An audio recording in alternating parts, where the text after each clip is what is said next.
Hey everyone, this is Steve Weintraub with Collider, and I am here with the people behind For All Mankind.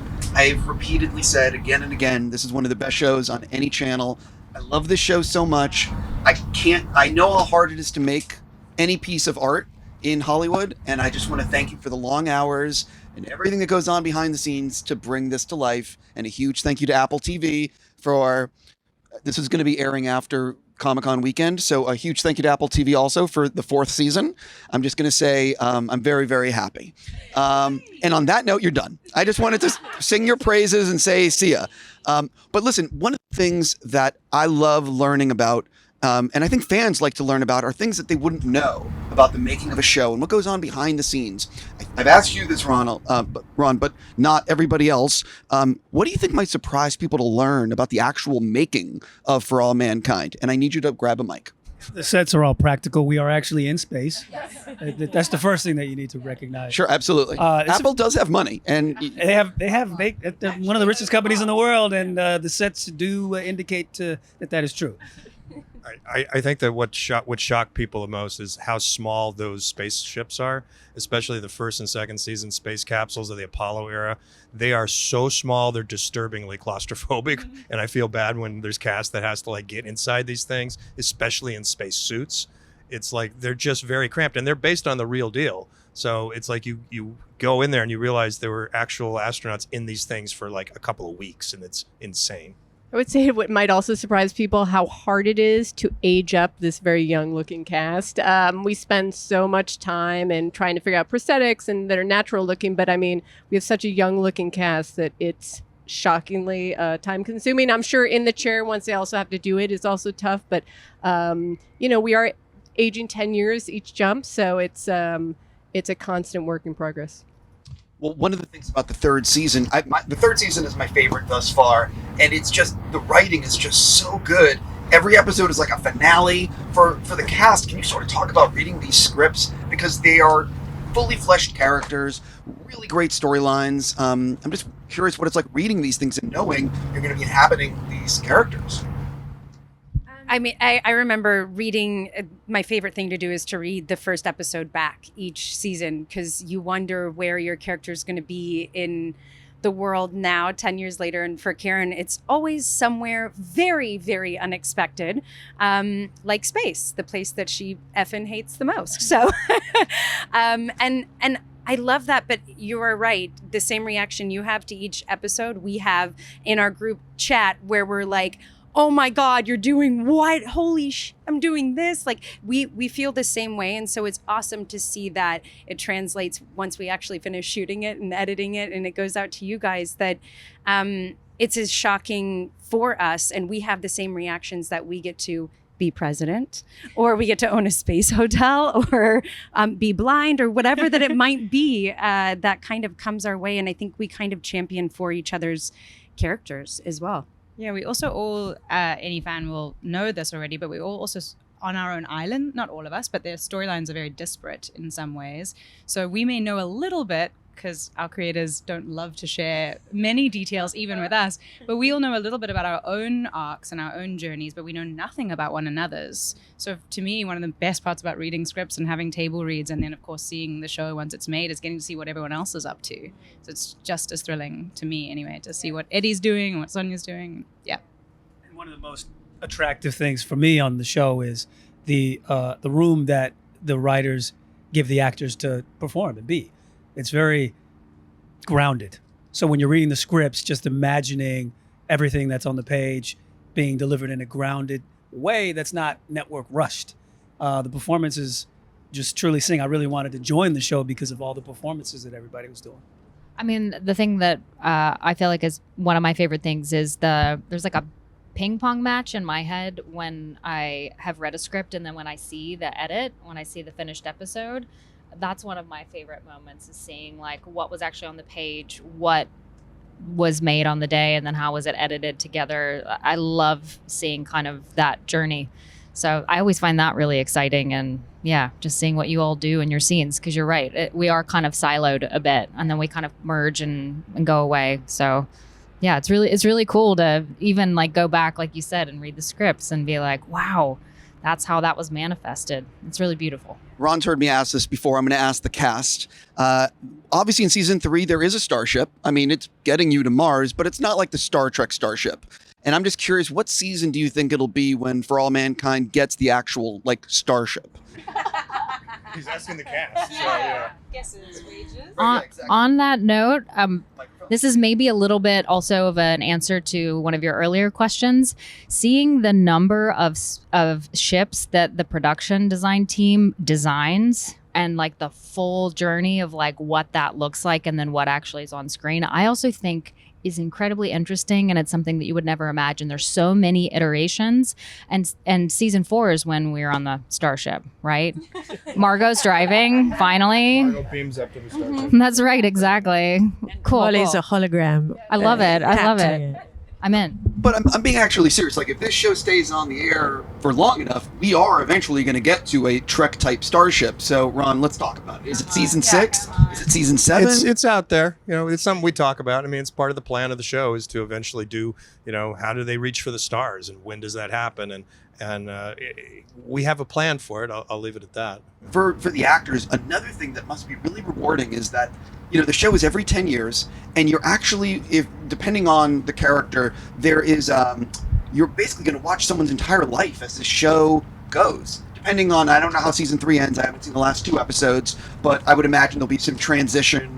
But I mean, what is it like for actors playing people, you know, on such a journey?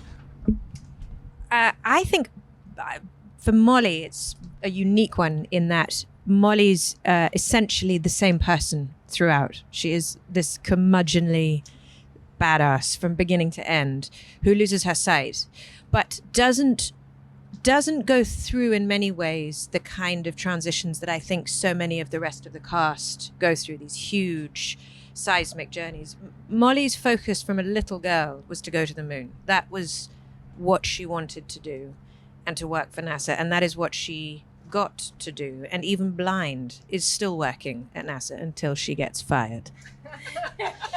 Anyway, fired. So that in a way was a really lovely thing, to play aging, to play maturity, to play weariness, to play blind. But this woman has such integrity throughout. I found that really lovely, a very reassuring thing to come back to every year. I didn't have to worry about what Molly thought of the 80s fashion, or how Molly's haircut had changed, or what music Molly was now listening to.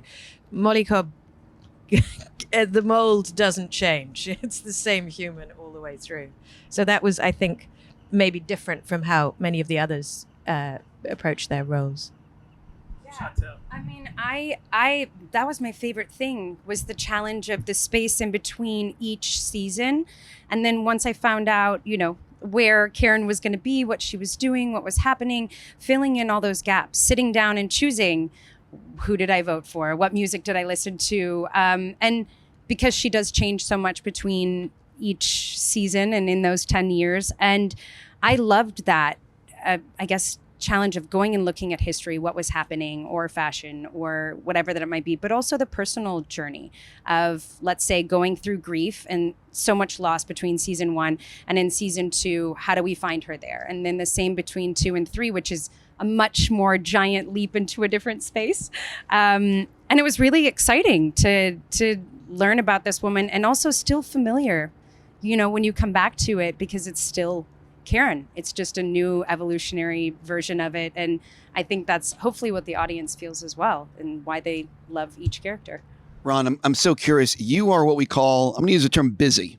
I think busy is an accurate term with you. How much do you, I know you love this show. How much do you get to actually like work on it? Like, can you sort of talk about, you know, how you are able to divide up all your time with all the different things you're working on? Well, you know, the plan was always to hand the show off to Matt and Ben, who I co-created the show with. And so they've really, you know, taken the reins and been the on the deck showrunners for a while now. But they keep me in the loop. I get to read the scripts and I get to look at the cuts. And if they have questions or a problem or a notion that they want to run by me, they pick up the phone and we talk about it. I love the show. I like to look at the dailies. Even though I don't really have a need to look at the dailies. It's that kind of relationship. Again, I don't know what's going to happen at the end of season 3, so I'm going to be careful as I say this. But what can you guys tease about season 4, which starts shooting in like a month or something? Not much. I mean, we have a plan. There's a time jump. It moves forward. A lot of things change at the end of this season that platform the show into its 4th season. I don't even really know how to talk about it because the scripts are underway. We have a plan. We know what we're doing in the 4th season, but we just kind of want viewers to come in and be surprised. So we tend not to spoil too much. More wrinkles? Yeah. More wrinkles. More wrinkles. More wrinkles. One of the things I love about the show is the opening montage of episode 1 of each season. Well, season 2, and you know what I mean. The opening montage. And I'm so curious because I know how much time they spend with the editors putting this thing together, figuring out what's going to be there. I watched the season 3 opening montage now like 3-4 times. For you guys, what is it like watching that and when they finally put it together? Because it's really so well done and so well edited. Yeah, beautiful. I always watch it. I always watch it and wish we'd had it as a teaser for us to sort of put us in the right space before we started shooting. I always feel like, that would have been a great trailer to have had playing in my trailer kind of thing and give you the juice of just to get you in the era. It's such a beautifully crafted thing. And like you said, it is so much work for our post-production team. It literally tortures them almost around the clock until that thing is done because there's so many layers to those montages, from music to legal clearances to clips to visual effects. It's so hard, and they do an amazing job on that. To Sonia's point, though, I can't remember if this has happened every single season 2 and season 3, obviously not season 1, but we do, at least I have in the past, gotten like a bullet point list of what those pieces are. Yes, yeah. So we are sort of shepherded into the cultural reality of the time and what's happened that isn't our real history and what of our real history didn't happen, and we're sort of brought up to speed that way. But I know what Sonya's saying, like there's such a visual, emotional component to those montages that make it sing, obviously, but we do know what's up. These guys keep us informed. I have to wrap, but I just want to ask real fast for the actors. I would imagine that sometimes your character does things you completely disagree with, like 100%. What is it like as an actor playing somebody who is making a decision that you're like, what the? Like you're completely against? Is it fun to do that? Or is it, can you talk about that? Don't side-eye me. Everyone side-eyes me.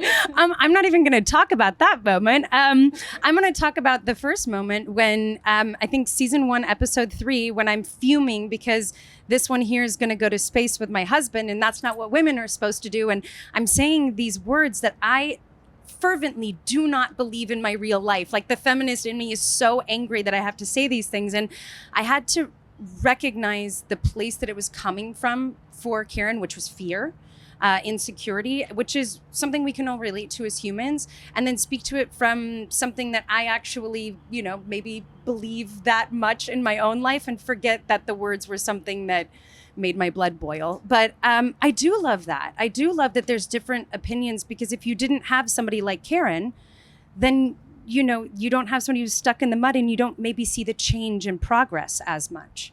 I think there's this lovely moment that we caught in the elevator in the 3rd episode of season 3 that I think might not have been as juicy had I not felt so uncomfortable, because it's just so palpably there. It's when Margot and Sergei's fingers start to intertwine, and it just, I was so excited to see how it played, because I feel like Margot just looks so deliciously uncomfortable. So I don't know. I think sometimes that actually that disconnect or that uncomfortable feeling actually can feed a scene in a really interesting way. So totally. And I mean, we're all actors because we don't want to be ourselves for brief moments of the day, I think. So there's something in that. But also, I'll never forget the moment where Ben and Matt, I had known I was going to be the president of seasons ago, but I did not know I was going to be a Republican. And that was certainly interesting. A feminist, queer, Republican president who has to claim she's pro-life. That was a fun day for me personally. Very contrary to all the things I care most about. Listen, I got to wrap with you guys. I could ask you a million other things. I just want to say one more time, I love this show. If you're not watching, you really need to watch. I want to thank every executive at Apple TV for putting this thing on the air, for all of you guys for the hard work. Thank you so much. Thank you.